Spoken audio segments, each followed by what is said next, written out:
黎工2026年挑戰拍100套員工案例，今日咧係第16套，係一套現代輕車風格喺佛澳陽光，我哋一齊上去睇下，抹唔抹晒 ？Go！ Hello， 今日大家睇呢一套咧係佛澳陽光125平南北對流嘅單位，做嘅係現代輕車風格。咁我哋裝修咧就花費咗20出頭咋，一齊睇下裝成咁樣，抹唔抹晒？阿黎工逐個細節帶大家睇一睇。呢個戶型咧本身係有4間房嘅，咁業主咧就將佢改成咗3間房，做咗一個衣帽間。入門口呢個位咧都非常之巴晒，一入到嚟呢個位做咗一個鞋櫃，咁鞋櫃中間有冇見到啊？做咗好多呢啲公仔作為一個展示，中意收藏呢啲手辦嘅，多咗一個展示嘅區域。一入門口就係一個景觀。呢度咧，大家有冇見到？以為一埲牆係咪？實際上係一間房嚟㗎。推入去，做咗一個客房。嗱，見到未？呢個客房咧就放一張床，然後做咗一個衣櫃，分段式嘅設計。成個色調咧有冇見到？木紋磚搭配呢個白色，然後再做暖白色嘅櫃，睇起身就好整體。咁一出到嚟，嗱，見到呢啲公仔幾靚啊，睇到心情都好啊。再睇過嚟呢邊，呢個戶型，因為想擴大個空間啊，我哋要選擇將2個陽台都封起身嘅。咁呢一邊咧就係主陽台，直接就咁樣做一個斷條窗，然後呢邊做一個儲物櫃。但係我哋會見到啊，儲物櫃呢邊咧係做咗個門係高啲嘅，因為我哋要放好多嘅大件嘅嘢啊，梯啊、凳啊，全部都可以收埋呢個櫃入邊。然後呢個位咧就做一個簡單嘅電視背景牆，落地電視櫃中間冚一個石膏板背景牆，然後下邊嗱可以將啲嘢全部可以收埋入去嘅，又實用又好睇。咁呢一邊咧梳化背景牆唔想咁單調，就做咗呢種用櫃體板做嘅一個梳化背景。地磚採用連紋對縫嘅磚，75乘1.5米，然後天花懸浮無柱燈。呢邊係餐廳，餐廳櫃都比較實用。下邊嘅櫃整深啲，可以放大件嘅嘢。上邊仲有一個內退嘅空間，等成個空間唔會覺得好壓抑。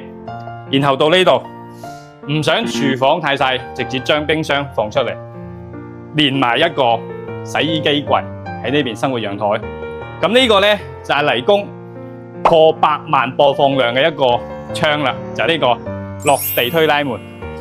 平時可以關晒佢，跟住呢想通風就打開佢，保證咗50%嘅通風量，而且又美觀，仲可以有一個紗窗咁樣關埋佢，又可以防蟲，又係可以通風。100萬網友見證過嘅窗。然後呢一邊呢就廚房，廚房都係4節滿滿。首先高低台嘅設計，洗、切、炒，然後呢邊一個長嘅操作台面，可以放好多嘅嘢。呢度做咗一個菜籃放喺度，平時將啲蒜頭啊、薑啊全部都放入去，跟住收埋佢。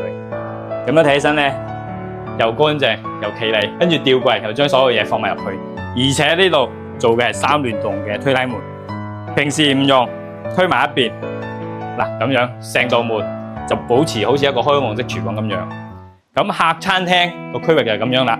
咁我哋再睇下呢邊房間嘅區域，呢邊就係工位啦。工位咧採用整體灰色調嘅設計，跟住上面做咗呢種300乘600嘅鋁扣板。然後咧想廁所有氛圍感啲啊，黎工都提醒就係做呢種筒燈，會等成個空間嘅高級感一下子上咗嚟。然後門咧嗱就做呢種油砂玻璃門啊，透光不透人。然後呢邊想仲要高級啲，可以整埋呢個大鏡，又可以儲物，又可以放嘢，一關就 OK 噶啦。再入到嚟咁，先睇下呢度主人房。主人房原本佢係一間房嚟嘅，咁客戶咧就想要一個大嘅衣帽間，咁點樣滿足佢咧？將隔離呢間房打通咗，整成一個衣帽間。呢邊全部係儲物嘅，然後利用呢個窗台個位做咗一張梳妝台，又唔影響採光，又可以等成個空間顯得好闊落。呢個位咧都係做咗一個衣櫃嘅，相當於一個 U 型嘅衣帽間。然後本身啊嗰個廁所門係對住嗰個床嘅，咁就選擇將佢門口改喺衣帽間入到嚟，嗱就係咁樣啦。浴室櫃、馬桶、沖涼，整體色調亦都係做咗呢種灰色調嘅。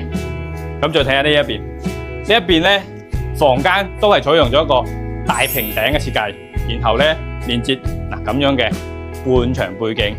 咁覺得個櫃唔夠用啊，再整多個衣櫃喺呢個位，一下子等成個空間感又溫馨，又有衣帽間，又有一個獨立嘅洗手間，好用又好睇。最後嗰間房咧就係一間客房啦。有冇見到我哋嘅房間咧，全部係呢種600乘米2嘅魚骨紋嘅木紋磚嚟㗎，係木地板嚟㗎。然後呢度做一個空頂嘅大衣櫃，側邊可以將呢啲嘢全部收埋入去。